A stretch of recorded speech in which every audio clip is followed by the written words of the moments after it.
하느님이시요 사람이신 그리스도의 시.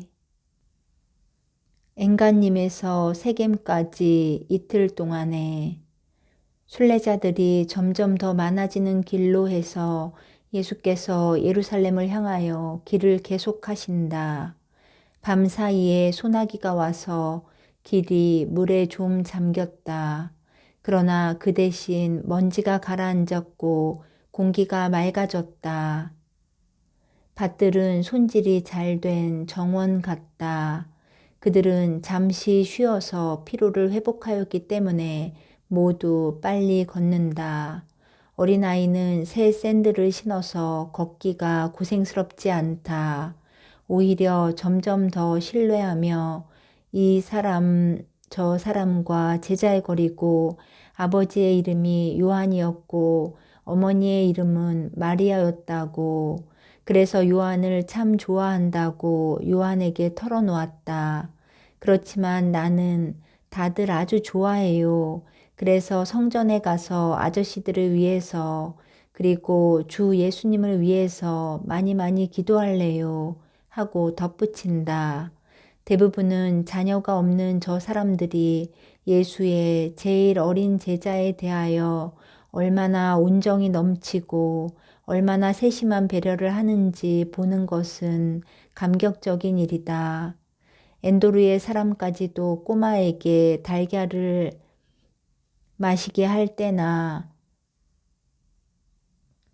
밑으로 큰 길이 지나가는 깊이 파진 골짜기 양쪽으로 점점 더 높은 언덕이나 산비탈을 푸르게 하는 나무에 올라가 오디나 야생 회양을 따다가 어린아이에게 물을 많이 먹이지 않고도 목마름을 달래주고 할 때는 더 상냥한 표정을 짓고 눈앞에 나타나는 경치와 전망을 자세히 지적해서 길이 먼 것을 잊게 한다.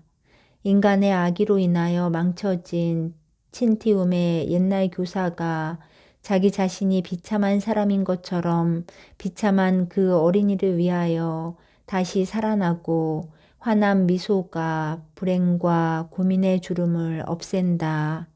야베는 새 샌들을 신어서 벌써 덜 비참하고 그의 작은 얼굴이 덜 침울하다. 누구의 손으로 그랬는지 머리를 빗겨주어 그 여러 달 동안의 미개인 같은 생활의 흔적을 말끔히 없애서 이때까지는 덥수룩하고 먼지투성이었던 머리카락이 부드럽고 깨끗하게 되었다.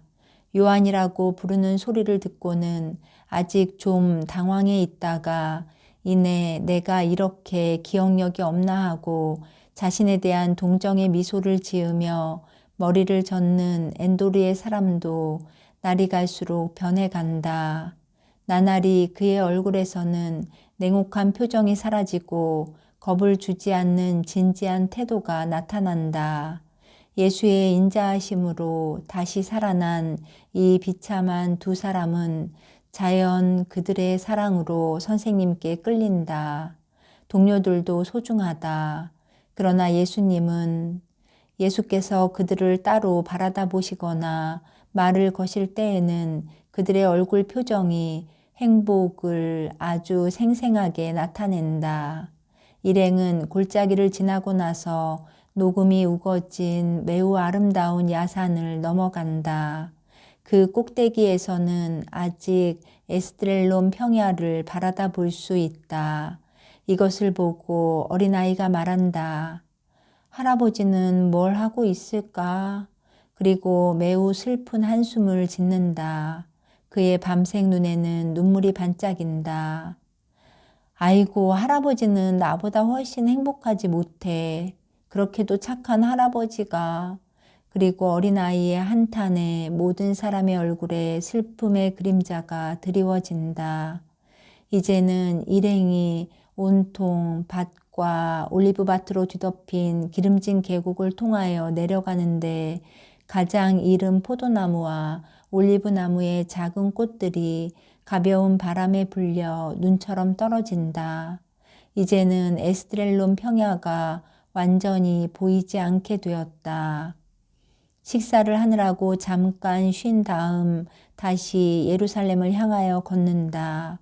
그러나 빽빽한 풀 사이로 물이 번쩍일 만큼 풀밭이 늪같이 보이는 것을 보면 비가 많이 왔던가 이곳의 지하수가 침범한 모양이다.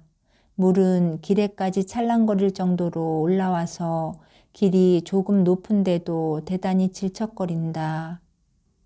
어른들은 진흙이 튀지 못하게 옷들을 걷어 올린다. 유다 타데우는 아이를 쉬게도 할 겸 물이 있어서 어쩌면 건강에 해로울지도 모르는 지역을 빨리 지나가게 하려고 아이를 어깨에 올려놓는다.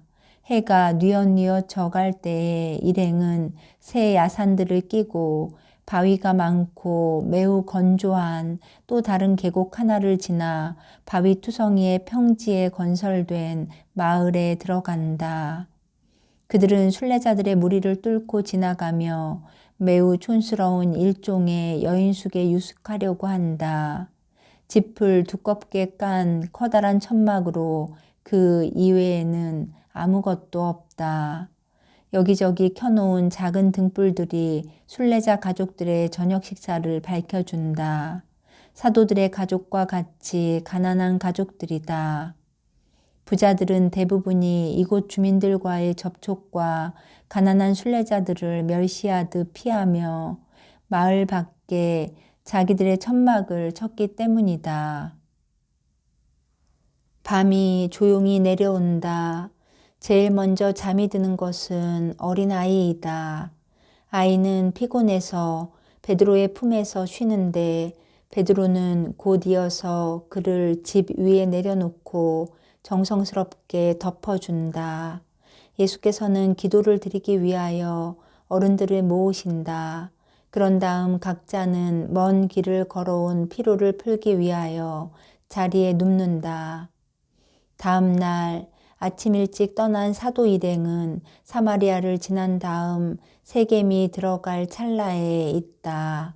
성곽을 둘러친 이 도시는 아름답고 위풍당당한 건조물들이 우뚝 솟아있고 그 둘레에는 아름다운 집들이 질서정연하게 빽빽이 들어차 있어 아름다운 모습을 하고 있다. 이 도시도 티베리아와 같이 로마에서 온 설계에 따라 로마인들에 의하여 최근에 재건되었다는 느낌이 든다. 성곽 밖으로는 삥 돌아가며 매우 기름지고 잘 가꾸어진 땅이 둘러싸고 있다. 사마리아에서 세겜으로 통하는 길은 땅을 받쳐주는 낮은 담을 쌓는 방법으로 계속적인 단계를 이루면서 전개되어 피에솔레의 협로를 연상케 한다. 남쪽으로는 푸른 산들이 보이고 서쪽으로는 매우 아름다운 평야가 바라다 보여 전망이 아주 훌륭하다. 길은 내려가는 편이지만 그래도 이따금씩 오르막이 되어 다른 야산들을 넘게 된다. 그 야산들 꼭대기에서는 아름다운 올리브나무와 밀과 포도나무 따위 경작지를 가지고 있는 사마리아 지방이 내려다 보이는데 그 야산들 위에서는 협로에서 불어오기 때문에 농작물을 해칠 회오리 바람을 일으키는 경향이 있는 바람에 대하여 농작물을 보호하는 참나무들과 그 밖에 키 큰 나무들이 지키고 있다. 이 지방은 아미아타 산악지대 쪽에 우리 아페닌 산맥의 여러 가지 점을 연상시키는데 마렘마의 평지의 곡물 경작지들과 다정스러운 야산들 그리고 저 안쪽으로 준엄한 산들을 동시에 볼 때의 풍경을 연상시킨다. 사마리아가 오늘은 어떤지 모르겠다. 그때에는 매우 아름다웠다. 이제는 이 지방에서 가장 높은 산 둘 사이에 길게 뻗어 있는 매우 기름지고 관계가 잘 된 계곡이 있고 그 한가운데에 세겜이 있다. 예수와 제자들이 여기에서 명절을 지내려고 예루살렘으로 이동하는 집정관의 측근에 의리의리한 일행을 만나게 된다. 걸어가는 노예와 물건 운반하는 것을 감시하기 위하여 수레를 타고 가는 노예들. 아이고, 그 시대에 그 사람들이 어떤 필수품 일체를 옮겨가는 것이었는가. 또 노예들과 함께 무엇이든지 완전한 가마들과 여행용 호화, 사륜 포장마차까지도 운반하는 진짜 전차들이었다. 그것들은 현가 장치가 잘리어 있고 포장이 둘러쳐져 있어서 그 안에 부인들이 안전한 상태에 있는 바퀴 내달린 큰 수레들이었다. 그리고 또 다른 수레들과 노예들이 오고 한 여인의 보석으로 장식된 손으로 들쳐져서 포장이 열리면서 플라우티나의 준엄한 옆모습이 나타나는데 그는 말없이 미소를 머금고 인사를 한다. 그리고 종알거리며 활짝 웃고 있는 어린 딸을 무릎에 앉힌 발레리아도 말없이 인사를 한다. 한층 더 호화로운 여행용 수레가 지나가는데 포장이 하나도 열리지 않는다. 그러나 마차가 벌써 지나간 다음에 끈으로 졸라맨 커튼 사이로 리디아의 볼그레한 얼굴이 뒤쪽으로 기울면서 고개를 숙여 인사한다. 그 무리가 멀어져 간다. 저 사람들은 편하게 여행하는군 하고 피로해서 땀을 뻘뻘 흘리는 베드로가 말한다. 그러나 하느님께서 도와주시면 모레 저녁이면 우리도 예루살렘에 닿겠지. 아니다, 시몬아. 나는 요르단강으로 해서 돌아가야 한다. 아니, 왜요, 주님? 이 아이 때문이다. 이 아이는 매우 침울하다. 그런데 무너진 산을 보면 너무 침울해질 것이다. 그렇지만 저희들은 그 무너진 산을 보지 않을 것입니다. 아니, 그보다도 다른 쪽을 볼 것입니다. 그리고 제가 이 아이의 정신을 딴 데로 돌리리라고 생각합니다. 저와 요한이 말입니다. 이 둥지 없는 새끼 맷비둘기는 이내 기분 전환을 합니다. 요르단 쪽으로 가다니요. 설마 하니요. 여기가 낫습니다. 바로 가는 길이고 더 가깝고 더 안전합니다. 안 됩니다. 안 돼요. 이 길입니다. 이 길이요. 아시겠습니까? 로마 여자들까지도 이 길로 가는데요. 바다와 강 근처에는 초여름 장마가 지는 이때에 열병 기운이 발산됩니다. 여기는 건강에 좋고요. 또 그리고 행정을 더 느리면 언제 도착하게 됩니까? 세례자가 갑자기 납치된 다음에 선생님의 어머니께서 얼마나 불안하실지 생각해 보십시오. 베드로가 이겼다. 그래서 예수께서 동의하신다. 오늘은 일찍 또 제대로 쉬기로 한다. 그리고 모레 저녁에는 겟세마니에 도착할 수 있게 내일은 새벽에 떠나자. 우리는 다음 날은 베다니아에 계신 어머니께로 가서 많이 피로하게 하는 요한의 책을 거기에 내려놓고 또 이삭을 만나서 이 가엾은 형제를 맡기자. 그러면 아이는요? 아이도 즉시 주십니까? 예수께서는 빙그레 웃으신다. 아니다. 이 아이는 축제를 준비시키게 어머니께 맡겨드린다. 그런 다음 과월절에 우리가 데리고 있기로 한다. 그러나 그 다음에는 이 아이도 남겨두어야 할 것이다. 이 아이에게 너무 애착을 가지지 말아라.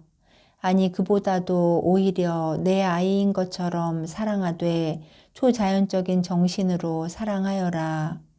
너도 보다시피 이 아이는 약하고 쉽게 피로한다. 나도 이 아이를 내가 가르쳐서 이 아이가 내게서 영향을 받아 지혜가 자라게 했으면 좋겠다. 그러나 나는 지칠 줄을 모르는 사람인데 야베는 너무 어리고 너무 약해서 우리의 피로를 감당할 수가 없다. 우리는 유다를 두루 다니다가 오순절을 지내러 예루살렘으로 돌아갔다가 또 기쁜 소식을 전하러 이리 가고 저리 가고 할 것이다. 우리는 이 아이를 여름 동안에 우리 고향에서 다시 만날 것이다. 자, 세겜 성문에 왔다. 내 동생과 시몬의 유다와 같이 먼저 가서 숙소를 구해보아라. 나는 장터에 가서 너를 기다리겠다. 일행은 헤어져서 베드로는 쉴 곳을 찾아 뛰어가고 다른 사람들은 큰 소리로 외치고 요란한 몸짓을 하는 사람과 나귀들과 수레들로 혼잡한 거리를 어렵게 걸어간다. 이들은 모두가 임박한 과월절을 지내려고 예루살렘으로 가는 것이다. 말하는 목소리와 부르는 소리와 저주가 나귀들의 울음소리와 섞여 들린다. 그것은 집과 집 사이에 있는 좁은 길에 부딪혀 굉장히 큰 소음이 된다. 이 소음은 어떤 조개껍질을 귀에 댈 때에 들리는 소리를 연상시키는 소음이다. 벌써 어둠이 깔리기 시작하고 사람들이 마치 압력을 받은 물과 같이 밤을 지낼 집이나 공간이나 잔디밭을 찾아 달려가는 곳에 메아리가 반향한다. 어린아이의 손을 잡고 나무에 기대신 예수께서는 장마당에서 베드로를 기다리고 계신데 장마당에는 기회가 기회인 만큼 장사꾼들이 가득 차 있다. 아무도 우리를 주목하지 않고 알아보지도 못하는구먼. 가리오 사람이 말한다. 해변에서 어떻게 모래 하나를 알아보겠나. 군중이 얼마나 되는지 자넨 보지 못하나? 하고 토마가 대답한다. 베드로가 돌아온다. 시외에 건초가 있는 헛간이 하나 있습니다. 그것 말고는 아무것도 발견하지 못했습니다. 다른 것을 찾아보지 말자. 그것도 사람의 아들에게는 너무 훌륭하다고 할 수 있다.